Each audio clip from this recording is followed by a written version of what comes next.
দিন আছিল 15 মে 2026। CGI সূৰ্যকান্ত অৰ্থাৎ চিফ জাষ্টিস অফ ইণ্ডিয়া ভাৰতবৰ্ষৰ আনএমপ্লয়মেণ্ট ইউথবিলাকক কক্ৰচ বুলি কয়। নমস্কাৰ, মই ৰমেশ লাকৰা। গতিকে ভাবি চাওক এবাৰ, এই ভাৰতবৰ্ষত কেইদিনৰ আগতে নিট পেপাৰ লিক হৈছিল।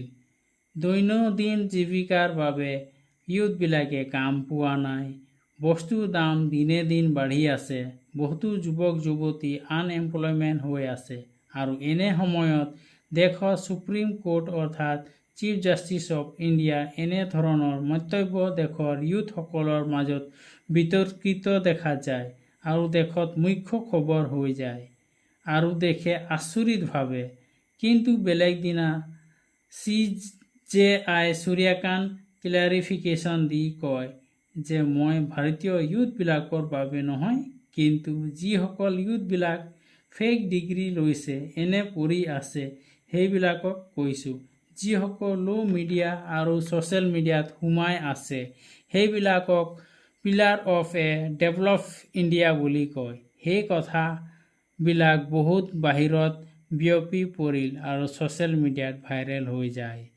16 মে 2026 চনত 30 বছৰীয়া ভাৰতীয় ছাত্ৰ, বষ্টন ইউনিভাৰ্চিটি আমেৰিকাত পঢ়ি থকা ছাত্ৰ অভিজিত দীপক এক টুইট কৰিলে, "হোৱাট ইফ অল কক্ৰচ কাম টুগেডাৰ" বুলি তেওঁ ক'লে। আৰু সেইদিনা ধেমালিতে ছ'চিয়েল মিডিয়াত এটা পাৰ্টি গঠন কৰে। এইটো হ'ল কক্ৰচ জনতা পাৰ্টি, য'ত ধেমালিতে 2 দিন ভিতৰতে 40,000 টুইটাৰ ফলোৱাৰ্ছ হ'ল। ইনষ্টাগ্ৰামত 4 দিন ভিতৰতে 8 মিলিয়ন ফলোৱাৰ হৈ যায়।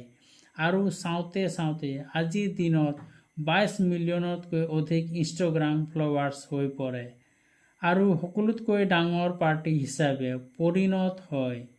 আৰু দেখা গ'ল 2026 চনৰ 6 জুন তাৰিখে নতুন দিল্লীৰ যন্তৰ মন্তৰত এই দল অৰ্থাৎ কক্ৰচ জনতা পাৰ্টিয়ে এক বিশাল প্ৰতিবাদ সাব্যস্ত কৰে, য'ত মূল বিষয় আছিল নিট পেপাৰ প্ৰশ্নকাকত ফাদিল, অনিয়ম আৰু কেলেংকাৰীৰ তদন্ত অনা, দেশৰ শিক্ষা ব্যৱস্থা স্বচ্ছতা অনা।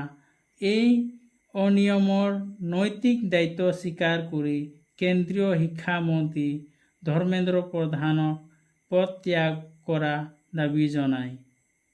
যদি ভিডিঅ'টো ভাল লাগিলে লাইক, শ্বেয়াৰ আৰু ছাবস্ক্ৰাইব কৰিব।